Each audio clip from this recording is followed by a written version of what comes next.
Hello दोस्तों, कैसे हैं आप सभी। Welcome back. ये जो सीरीज़ चल रही है कंप्लीट इंटरव्यू क्वेश्चंस जो आपको प्रिपरेशन करने में मदद करेंगे। आईबीपीएस पीओ का इंटरव्यू अभी होगा हाल ही में 24 ऑफ फेब से चालू हो रहा है, आई थिंक सो। क्योंकि मेरा तो 24 को है, मुझे नहीं पता कब से चालू हो रहा है, लेकिन 24 से तो है, इतना मैं कंफर्म हूँ। एंड यही है कि जो भी मैं प्रिपेयर कर रहा हूँ, मैंने सोचा कि प्रिपरेशन करते करते थोड़ा बहुत मैं डाल देता हूँ। जो मैं प्रिपेयर कर रहा हूँ थोड़ा बहुत क्या कंप्लीट ही पूरा कर देते हैं, जिससे ये होगा कि एटलीस्ट आपको भी वो चीज़ याद हो जाएगी। जो चीज़ें मैं कर रहा हूँ आपको भी समझ आ जाएगा और साथ ही मुझे भी याद हो जाएगा। तो right now I am a PO, I am a RRB PO, लेकिन मैं स्विच करना चाहता हूँ आईबीपीएस पीओ या एसबीआई पीओ में, इसलिए मैं ये सारे एग्जाम्स दे रहा हूँ। So I am also a aspirant, आपके जैसा ही हूँ। तो चलिए बैंकिंग हिस्ट्री के बारे में बात करते हैं। बैंकिंग हिस्ट्री कैसा था, क्या था, बहुत अच्छे से बात करेंगे, डिटेल्ड वे में बात करेंगे। देखिए, बैंकिंग हिस्ट्री के बारे में जब मैं बात करता हूँ तो पहली चीज़ आती है कि हमारे हिंदुस्तान में कोई तो पहला बैंक रहा होगा ना। तो पहला बैंक जो था वो था सन 1770, यानी कि 1770 में पहला बैंक, बैंक ऑफ हिंदुस्तान, हमारा पहला बैंक था जो इस्टेब्लिश हुआ था इंडिया में। ठीक है, बहुत कॉमन सी चीज़ थी। फिर क्या हुआ, 1809 में, ठीक है, 1809 में बैंक ऑफ कैलकाटा, 1840 में बैंक ऑफ बॉम्बे, और 1843 में यानी 1843 में बैंक ऑफ मद्रास। इन तीनों बैंक्स को क्या बोला जाता था, प्रेसिडेंसी बैंक्स। यही तीन मेन बैंक्स होते थे। देखो, बैंक ऑफ हिंदुस्तान हमारे पास में 1770 में पहला बैंक हुआ करता था हिंदुस्तान में, ठीक है। उसके बाद में 1809 में बैंक ऑफ कोलकाता, 1840 में बैंक ऑफ बॉम्बे, 1843 में बैंक ऑफ मद्रास। इन तीनों बैंक से क्या, इन तीनों बैंक को कौन से बैंक्स बोले जाते थे, इन तीनों बैंक को बोला जाता था प्रेसिडेंसी बैंक। अब क्या होता है कि 1921, अब साल बीते 1921 आ गया। 1921 में ये जो प्रेसिडेंसी बैंक्स थे इनका क्या हो गया, अमलगमेशन हो गया। अब ये तीनों बैंक्स एक ही बैंक कहलाने लगे, और वो तीनों बैंक एक बैंक कहलाते थे। उसका नाम क्या था, the imperial bank of India. समझ गए कैसा चल रहा है। 1770 से 1809 पे आए, फिर 1843 तक इन तीनों बैंक को प्रेसिडेंसी बैंक बोला गया। फिर प्रेसिडेंसी बैंक को अमलगमेट कर दिया गया और 1921 में इसको the imperial bank of India बोला गया। ठीक है। अब जो 1955 आता है, फिर साल बीते, टाइम हुआ, 1955 में the imperial bank of India को नेशनलाइज कर दिया गया। ठीक है। और नेशनलाइज करने के बाद इसका नाम क्या हो गया, the state bank of India. The brand itself the state bank of India. ठीक है। तो 1955 में the state bank of India he form होता है। और ये कैसे फॉर्म होता है, the imperial bank of India को नेशनलाइज करके। और ये किन्होंने रिकमेंड किया था भाई, किसी का तो दिमाग चला होगा ना कि आप एक काम करते हैं, जो प्रेसिडेंसी बैंक था जिसको अभी अमेलगमेट किया गया था 1921 में, उसको जब हम इंपीरियल बैंक ऑफ इंडिया बोलते हैं उसको हम नेशनलाइज करेंगे। ये किसी का तो दिमाग चला होगा। तो नेशनलाइजेशन का दिमाग किसके रिकमेंडेशन पे हुआ ये चीजें, तो ये है AD Gorwala committee. AD Gorwala committee के रिकमेंडेशन में इंपीरियल बैंक ऑफ इंडिया को नेशनलाइज कर दिया गया 1955 में। और क्या बोला गया, the state bank of India. ये छोटा सा बैंकिंग हिस्ट्री था। ठीक है। अब देखो, बैंकिंग हिस्ट्री में ही आगे बात करते हैं। हम कहां तक पहुंच गए, 1955 तक के तो पहुंच गए। ठीक है। अब देखो 1959 में क्या होता है कि एसबीआई के पास में 8 सब्सिडरी बैंक्स हो जाते हैं। ठीक है। और इन बैंक्स को हम क्या बोलते हैं, एसोसिएट्स बैंक। क्या हुआ 1955 के बाद में, 4 साल के बाद में क्या होता है, 1959 में एसबीआई के साथ उनकी सब्सिडरीज जुड़ जाती हैं जिनको क्या बोला जाता है, एसोसिएट्स बैंक। ठीक है। और ये एसोसिएट्स बैंक कौन कौन से थे, बीकानेर, जयपुर, सौराष्ट्र, हैदराबाद, इंदौर, पटियाला, मैसूर एंड ट्रावैंकोर। आपको याद करना पड़ेगा इन बैंक्स के नाम, केवल 8 हैं, जल्दी हो जाएंगे, टाइम नहीं लगेगा। दो दो के पेयर में याद कर लो, बीकानेर, जयपुर, ठीक है, सौराष्ट्र, हैदराबाद, इंदौर, पटियाला, मैसूर और ट्रावैंकोर। फिर जब आगे देखते हैं आगे क्या होता है, 1959 हो गया है। अब 1969 में जब हम पहुंचते हैं तो क्या होता है, सन 1969 में 14 कमर्शियल बैंक्स को, जिनका मिनिमम कैपिटल कितना था, 50 करोड़, इसको क्या किया गया, नेशनलाइज किया गया। ठीक है। 19 जुलाई 1969 को 14 कमर्शियल बैंक्स को, यहां पर जिनका कैपिटल 50 करोड़ था मिनिमम, उनको क्या किया गया, नेशनलाइज किया गया। फिर 15 अप्रैल 1980 को, यानी कि 1980 में, पहले 1969 फिर 1980 में 6 और बैंक्स को यहां पर जिनका कैपिटल 200 करोड़ तक के था या उससे ज्यादा था, उनको क्या किया गया, नेशनलाइज किया गया। ठीक है। तो अभी एट टोटल कितना नेशनलाइजेशन हो गया यहाँ तक के, तो 20 बैंक्स तो नेशनलाइज हो गए यहाँ पर। ठीक, अब देखो 2017 में क्या होता है। अब देखो यहाँ 1959 में जब ये जो 8 हमारे सब्सिडरी या एसोसिएट्स बैंक थे किसके, एसबीआई के, ठीक है, ये एसोसिएट तो रहे होंगे। अब ये साल होते गया होते गया होते गया होते गया, 2017 में क्या हो गया, 0 एसबीआई के एसोसिएट्स बचे। मतलब ये जो 8 के 8 थे अभी क्या है, ये 0 एसोसिएट है, ये सब्सिडरी अब नहीं है एसबीआई के। तो आप पूछेंगे कि गए कहाँ, तो सुनिए एक छोटी सी आपको स्टोरी सुनाता हूँ प्यारी सी। यहाँ पर क्या होता है कि एसबीआई का 1963 के समय की बात है। 1963 में क्या होता है कि ये जो हमारा आप देख रहे हैं ना, बीकानेर और जयपुर, ये दोनों साथ में आ जाते हैं। ठीक है, 1963 में क्या होता है, बीकानेर और जयपुर ये दोनों साथ में आ जाते हैं और ये बन जाते हैं state bank of Bikaner and Jaipur. State bank of Bikaner and Jaipur बन जाते हैं ये। ठीक है, ऐसा आएगा, सॉरी देखिए, state bank of Bikaner and Jaipur ये बन जाता है ऐसा 1963 में। वैसे ही क्या होता है कि 2008 में आपने देखा होगा सौराष्ट्र और इंदौर, है ना, ये दोनों सौराष्ट्र और इंदौर ये दोनों साथ में आ जाते हैं। फिर 2017 में क्या होता है, 2017 में सबसे बड़ा मर्जर होता है जिसमें क्या होता है कि हैदराबाद, पटियाला, मैसूर, ट्रवैंकोर ये सारे बैंक्स एक साथ, और ये दोनों भी साथ में आकर के प्लस एक भारतीय महिला बैंक, आपने नाम सुना होगा भारतीय महिला बैंक, भारतीय महिला बैंक ये भी साथ में आकर के क्या हो जाती हैं, एसबीआई में ही मर्ज हो जाती हैं। जिससे क्या हो जाता है कि 0 सब्सिडरी बचते हैं एसबीआई के, यानी 0 एसोसिएट बैंक है अभी एट प्रेजेंट एसबीआई का। ठीक है, तो ये आपको ध्यान रखना है।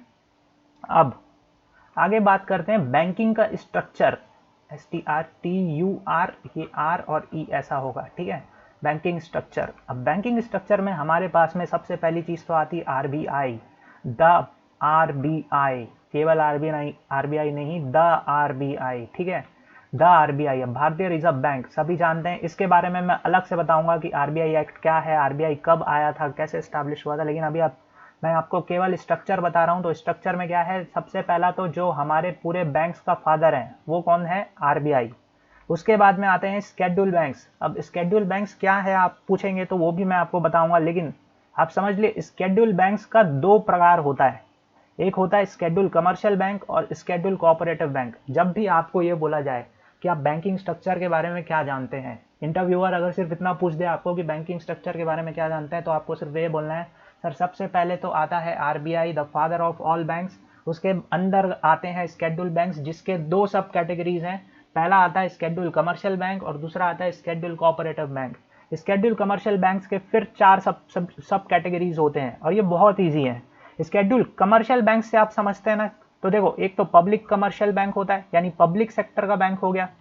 फिर क्या होगा, प्राइवेट सेक्टर का बैंक हो गया। आपको ये भी पता है कि हमारे पास फॉरेन बैंक्स भी है। फॉरेन बैंक्स में क्या क्या है, डीबीएस बैंक है, एक सिटी बैंक है जो कि शायद अभी ऑपरेशंस बंद कर दिया है। ठीक है, यानी फॉरेन के ऐसे बैंक्स जिनका ब्रांचेस इंडिया में। ठीक है, आरआरबीज, रूरल बैंक्स, आप तो जानते ही होंगे रूरल बैंक्स के बारे में, एग्जाम भी दिए होंगे, अगर बैंकिंग कर रहे तो आपको पता ही होगा। तो स्केड्यूल कमर्शियल बैंक्स में कौन कौन से बैंक है, बहुत ही सिंपल, पब्लिक सेक्टर बैंक्स हैं, प्राइवेट सेक्टर बैंक्स हैं, फॉरेन बैंक्स हैं, आरआरबीज हैं। ठीक है, अब आप बोलोगे पब्लिक सेक्टर बैंक के अंदर कौन कौन से बैंक आते हैं, देखो नेशनलाइज बैंक आता है और एसबीआई और उसके एसोसिएट्स आते हैं। अब आप बोलेंगे कि नेशनलाइज बैंक और एसबीआई को आपने अलग क्यों रखा, अभी तो एट प्रेजेंट एसोसिएट 0 है, अभी एट प्रेजेंट एसोसिएट तो एसबीआई के 0 है, तो बचा गया सिर्फ एसबीआई। तो यहां पर टोटल आप देखेंगे पब्लिक सेक्टर बैंक का अगेन 2 कैटेगरी, एक है नेशनलाइज बैंक और दूसरा है एसबीआई, अभी तो एसोसिएट्स उनके है ही नहीं। ठीक है, अब नेशनलाइज बैंक, यहाँ पर टोटल 11 नेशनलाइज बैंक है हमारे पास में और एक अकेला एसबीआई है जो कि पीएसबी है, और इन टोटल का बनता है 12 पीएसबी। आपको ये पूछा गया कि अभी कितने टोटल पब्लिक सेक्टर बैंक्स हैं इंडिया में, तो आप बोलेंगे 12 पीएसबीज हैं, जिसमें से एक तो अकेला एसबीआई है, द ब्रांड इटसेल्फ। उसके अलावा नेशनलाइज बैंक्स हैं, यानी कि आप बोल सकते हो सेंट्रल बैंक है, यूको बैंक है, पंजाब नेशनल बैंक है, बैंक ऑफ बड़ौदा, ये सारे एक तरफ, एसबीआई एक तरफ। तो ये ऐसा कुछ सिचुएशन चल रहा है। ठीक है, समझ गए ना, मैं आपको एग्जाम्पल के थ्रू समझा रहा था।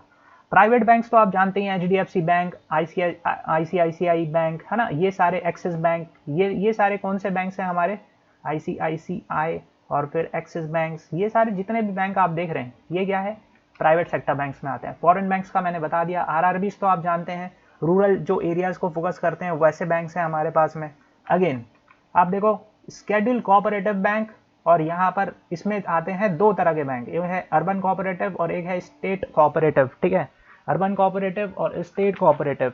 अब आप बोलोगे अर्बन कोऑपरेटिव के अंदर फिर दो तरह के यहाँ पर हमारे पास में बैंक्स हैं, एक है multi state and multi state bank होता है और एक सिंगल स्टेट बैंक होता है। आई थिंक जहां तक मुझे याद है, देखो एक है multi state urban cooperative bank, ठीक है, और दूसरा होता है सिंगल स्टेट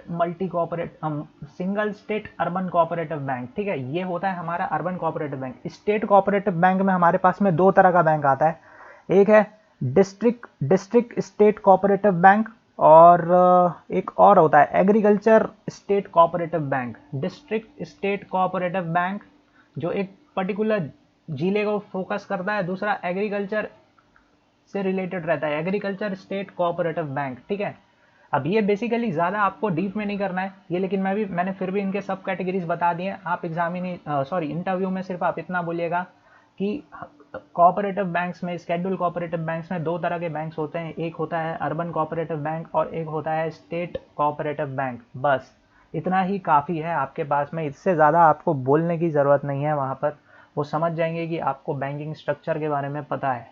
बैंकिंग स्ट्रक्चर एक ऐसा टॉपिक है जिसके बारे में वो क्वेश्चंस ऑफकोर्स पूछते हैं, तो इसको आप स्किप नहीं कर सकते, क्योंकि ये बेसिक बैंकिंग स्ट्रक्चर सभी को पता होना चाहिए कि हमारी कंट्री में बैंकिंग का क्या स्ट्रक्चर है। बहुत इंपॉर्टेंट सेक्टर होता है बैंकिंग, वो पूरे इकोनॉमिक बैंकिंग के भरोसे चलती है, तो आपको ये चीज़ें याद रखनी पड़ेगी कि स्ट्रक्चर कैसा है।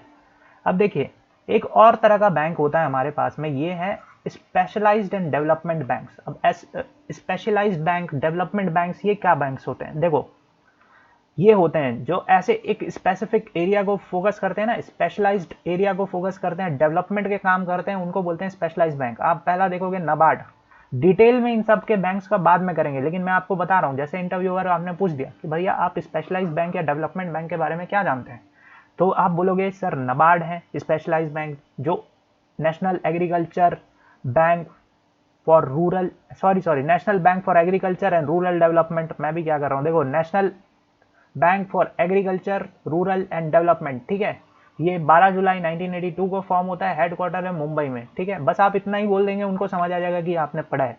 Exim bank, export import bank, 1982 में इसका भी फॉर्मेशन होता है, हेडक्वार्टर मुंबई में, ठीक है। नेशनल हाउसिंग बैंक, एनएचबी, 9 जुलाई को फॉर्म होता है 1988, ठीक है, हेडक्वार्टर है न्यू दिल्ली।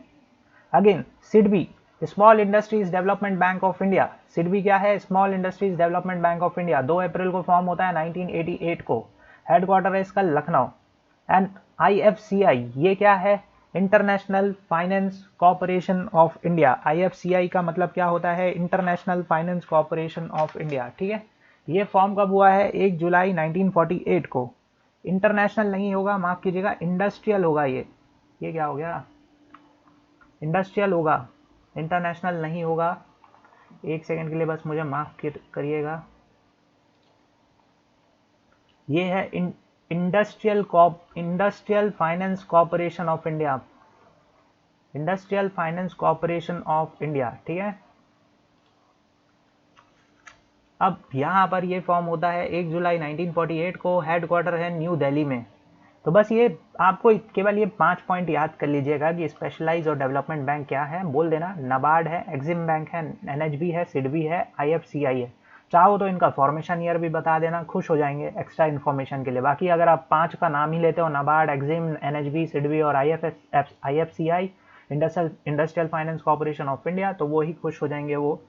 तो ये कुछ था मेरा सेशन, और मैं आपको दिखाना चाहता हूँ कि मैं क्या कवर करना चाह रहा हूँ इस पूरे टॉपिक में अपने इंटरव्यू के लिए। तो banking system in India class 1 में हो चुका है, origin and development of banks ये भी लगभग ये वाले क्लास से हो गया है। कुछ और होगा तो थर्ड वाले में डाल दूंगा मैं। Finance reforms and banking innovation हम करेंगे, इंस्टीट्यूशंस करेंगे, फाइनेंशियल इंस्टीट्यूशंस मतलब आरबीआई, नाबार्ड, सिडबी, ये सब के बारे में यहाँ पे करेंगे। नेगोशिएबल इंस्ट्रूमेंट में चेक्स, ऑर्डर चेक्स क्या होते हैं, बियरर चेक क्या होता है, क्रॉस चेक क्या होता है, ये सारी चीज़ें देख लेंगे, है ना। गवर्नमेंट की स्कीम्स, अलग अलग स्कीम्स जैसे प्रधानमंत्री जन धन योजना, वया वंदना योजना, आपका पीएम स्वानिधि योजना, मत्स्य संपदा योजना, ये सारी चीज़ें देख लेंगे। Money market, RBI, SLR, CRR, OMO, ये सारी चीज़ें क्या हैं, कैपिटल मार्केट में सेबी जो रेगुलेट करता है कैपिटल मार्केट हमारे पास किस तरीके के होते हैं वो देख लेंगे। फॉरेन ट्रेड हम कर लेंगे जिसमें बीओटी बीओपी ये सारी चीज़ें इंक्लूड करेंगे। फाइनेंस एंड बजट, अभी तो बजट आपने देखा ही होगा क्या होता है, बजट कैसे बनता है, ये सारी देख लेंगे।